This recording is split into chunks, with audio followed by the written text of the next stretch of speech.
Welcome to Star Wars Action News, helping Star Wars collectors collect better. Hey everybody, Andrew here again, and I'd like to take you back to the very first Hot Toys review I ever did for Star Wars Action News. No, I'm not talking about the first Hot Toys figure that shipped, that was the Shadow Trooper. I'm talking about the figure that was released in late 2012, Bespin Luke. This was the figure that started me down this path, and I bring it up only because it was such a great figure of my favorite character from that galaxy far, far away. But Bespin Luke will never be quite as iconic to me as Luke from A New Hope. Maybe it's because Farmboy Luke was the only Luke Skywalker action figure that I had from Kenner as a child. Maybe it's because of that iconic scene when he finally says his full name for the first time disguised as a Stormtrooper. Whatever the reason, my first introduction to Luke Skywalker made a lasting impression on me as a child, and it has stuck with me to this day. So naturally, I was really excited when Hot Toys announced that they'd be making another Luke Skywalker, but this time from that first movie. And then I was slightly annoyed only 1 month later when they announced a second Luke from the same movie, this time disguised as a Stormtrooper. I'll save my actual thoughts about the Stormtrooper Luke for later on in this review, but to start off, let's get right into the figure of Farmboy Luke.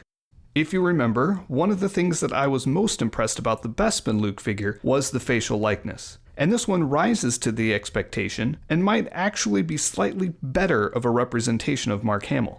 Unfortunately, this head doesn't have that amazing eyeball articulation from the Bespin Luke, but thankfully he does have a much improved neck articulation with a double ball socket joint in the base of the head, although tilting his head up is limited thanks to his thick 70s hair. I'm not really sure if I agree with the hair color here, though. I always thought of Luke from A New Hope as being blonde. Maybe that's just coming from my memories of the banana yellow hair on my old Kenner Luke, but this hair still seems to be a couple shades too dark. They do have some coppery highlights to lighten it up a little bit, but it just doesn't seem quite right. Other than that, the paint on this figure is amazing. The little moles on his face are particularly nice touch. Similar to the Han figure, Luke's hair is swappable with another hair sculpt that is included to accommodate the two pieces of headgear that come with this one. One sculpt is the standard hairdo, while the other is sculpted helmet hair. It does look kind of amusing when he has that one on without the included helmet or hat, and even stranger when wearing no hair at all. His two scalps are held in place by a magnet which is firmly embedded in a rectangular peg of a skull to make sure that the hair is positioned perfectly on his noggin. The standard figure comes with a nice leather belt adorned with several sculpted pouches. I would have preferred that they were made out of leather, but the paint they used matches the leather really well, so you can't really tell just by looking at him. The belt also has a couple of hooks on it so you can hang his droid collar and lightsaber hilt on it as well. Now, one of my concerns with this figure was in regards to his boots.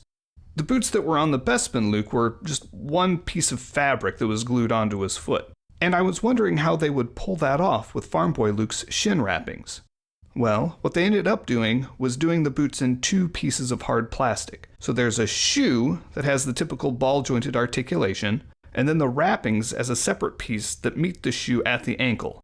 And because of the way that they sculpted the bottom of the wraps, they match up really well with the shoe regardless of the angle. Now the pants that he's wearing are nothing special, but what really makes or breaks a Farmboy Luke figure for me, especially one with soft goods, is his tunic. Some of them tend to just look like really baggy bathrobes. I'm talking to you, Hasbro Black Series. Now this one is nowhere near that baggy, but it did seem to be a little big on him at first. However, with a little pulling and molding, I was able to make it look a lot better once posed. Thankfully, the bottom hem of the tunic has a thin wire sewn in it so you can shape it exactly the way you need it to look. And thankfully, it's sewn shut at the top so you can avoid that open shirt look as well. And what really makes me happy about this figure is that it's the definitive Farmboy Luke. It comes with every major accessory he wears or uses in the movie, and even some things that were left on the cutting room floor. In fact, between this and the Stormtrooper Luke, I've come to realize my favorite part about Hot Toys. It's the accessories, and Farmboy Luke in particular has these in droves. They basically allow him to have 3 different looks seen throughout the movie. And due to the fact that they create unique ensembles, I'm going to break these accessories down by movie scene. Now back when I was a kid, before we had a VHS player, Yeah, VHS, not DVD, VHS. The only way that I could relive A New Hope was by reading the Star Wars storybook and gazing at its full-color photographs. Now, to me, the best part of this book were the pictures that were from scenes that were cut from the movie, namely the Biggs Anchorhead scene, of course, and the original introduction to Luke as he gazed up at a mysterious space battle far above the sands of Tatooine. So images of this first outfit are ingrained in my head. This one requires just a couple of added accessories: macro binoculars, a bucket hat, and goggles. Now, the macro binoculars have some really great detail on them and look really sharp. They've got a long clip on the bottom of them that can be used to attach it to Luke's belt as well. My only real ding that I have towards them are the two modes that they have. Apparently, real macro binoculars have a flip-up cover over the view screen. Now, instead of creating a mechanized cover, Hot Toys includes two covers in different positions that snap into the macros, one open and one shut. They look fine once in place, but it would have been nice to have a little extra bit that you can just switch back and forth depending on the pose. And unlike the Jakku First Order Stormtrooper, there is no armor to hinder Luke's articulation, and you can really get the macro binoculars right up where they need to be. He comes with a standard assortment of hands, but unfortunately none of them really grip the binoculars very well. I found that the only ones that really work are the relaxed hands that come already attached to the figure out of the box. But they have to be positioned just so in order to keep them from falling. You also get a pair of fists, a pair of lightsaber gripping hands, a stop in the name of love hand, and a left trigger hand. Strangely though, they didn't also include a right trigger hand. Next up is the hat. Now, there's really nothing special about it. They added some nice detail by putting little metal grommets on the sides, but other than that, there's really nothing to get excited about. I appreciate the fact that it's made of fabric as opposed to being sculpted, but the downside of that is that it's just a little bit too small for his head, even when placed on the special hat hair. And this causes a bit of a problem when trying to put the goggles on the hat. They have an elastic band that goes around the hat and head, but since the hat doesn't really go down all the way, the elastic has to be as far down on the hat as possible to keep it from slipping upwards and essentially pulling the hat off his head. It can be done, but it takes a little bit of work to get it just right. They have some nice little details sculpted into them as well, but since they are just molded in black plastic with zero paint, they aren't really all that exceptional. The blaster rifle that comes with the standard version of this figure is that really long rifle that Luke pulls off his land speeder when he and C-3PO find R2-D2 in the Jundland Wastes, and then leans it up against the rock while he spies on the Tusken Raiders. Well, there's some really nice detail on this rifle, and it's nice that they included it here, but it's really not a standout piece. Now, the hat and goggles can also be combined with the poncho that's included. While I don't remember Luke wearing this at the same time as the hat, it does match those iconic publicity photos that were taken for A New Hope. And this poncho is actually really nice for what is essentially just a piece of fabric with some dark trim sewn around the edges and down the center. The colors that they chose are spot on, and again, they put a thin wire in the hem so you can easily shape it however you want. The instructions show that you need to remove Luke's head in order to get it on, but I found that if you simply remove the hair, you can still slip it over without having to completely decapitate our hero. And of course, you can also use the poncho without the hat to reenact the scene of him first approaching the Millennium Falcon in Docking Bay 94. And speaking of the Millennium Falcon, the next scene that you can replicate is probably the one that most people will choose to use for their display. Of course, I'm talking about the training remote scene. Now for this, Hot Toys made an amazing helmet with the blast shield down. While there's no detail on the inside, the paint on the outside is astounding. The paint lines are crisp, and the weathering that they added to it really adds a level of authenticity. And of course, you can't have this scene without the training remote itself. This little ball has so many little sculpted details on it that it could be considered a miniature prop replica. Again, the paint design is great too, and it comes with a clear plastic spindle that attaches to the regular base to give it a floating effect. This Luke comes with 2 lightsaber hilts and 1 blade that can be swapped back and forth. Now, the theme of this figure really is versatility. Because the blade is removable, it allows you to hang one of the hilts from his belt, or you can have it ignited in his hand.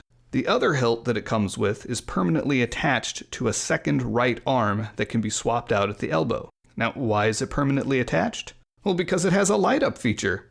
Put the blade on the hilt, flip a switch by the wrist, and you get a great-looking LED-lit saber blade. Of course, the usual warnings about leaving batteries in a figure like this apply, but man, does it look sharp when it's lit.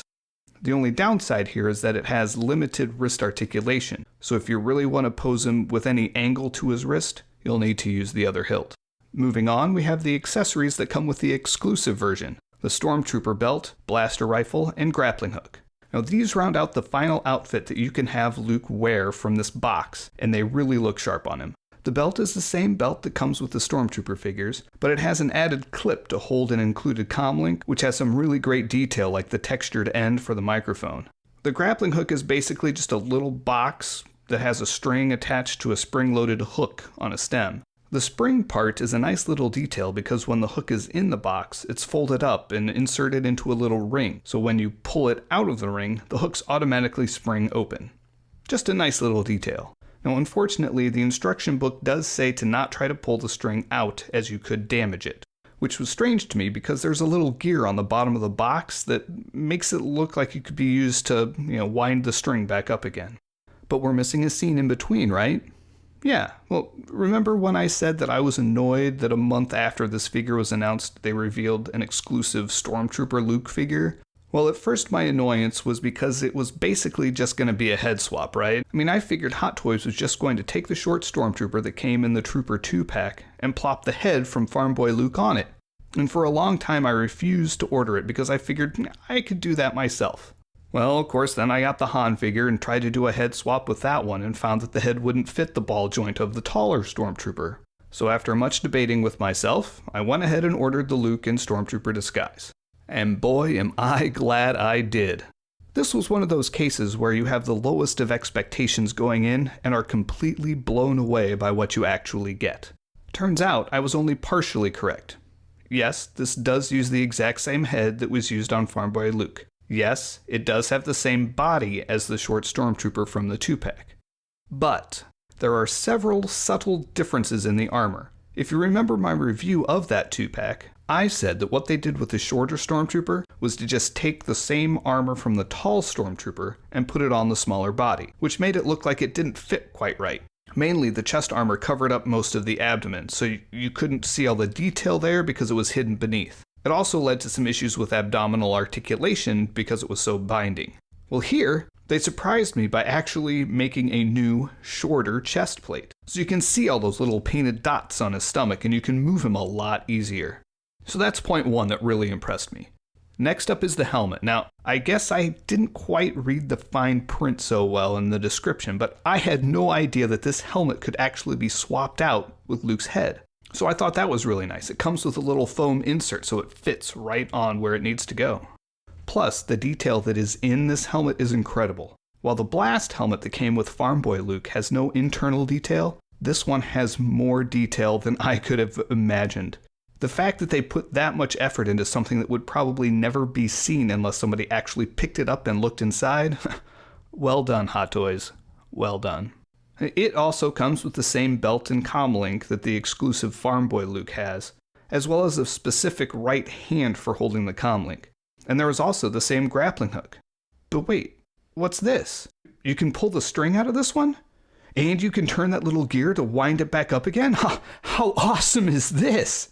Now, why they decided to not do this with the Farmboy Luke version is beyond me. I mean, they took the exact same accessory and then took its cool factor away by gluing it in place.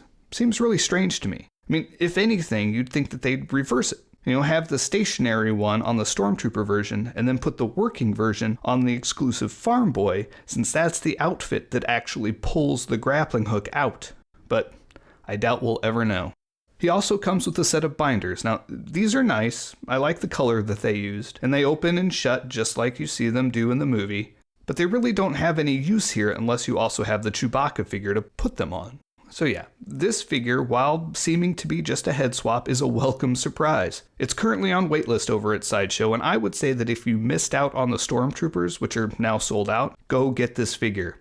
It's basically a 2-in-1. You can display it either as a Stormtrooper or as Luke rescuing a princess. And the helmet is such a work of art that it, like the training remote, could be considered a miniature prop replica. And as for Farmboy Luke, I absolutely love having options with my figures. I could display this figure in a pose from nearly any scene in the movie thanks to the great accessories it comes with.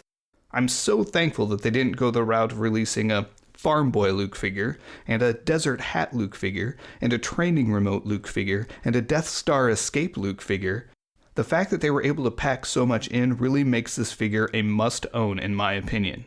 I typically pick a pose for my Hot Toys, and then put all the extra accessories back in the box and put it away in storage. But this is the first figure that I really want to keep all the accessories available at all times so that I can keep changing them out. The regular version is available now through Sideshow, and the exclusive version with the Stormtrooper belt, blaster, and, unfortunately, non-working grappling hook is on waitlist. Thanks for watching this video. You can see full episodes of Star Wars Action News with more collecting news and reviews at swactionnews.com. We also have thousands of toy and collectible photos in our photo gallery. If you enjoyed this video, please subscribe to our YouTube channel.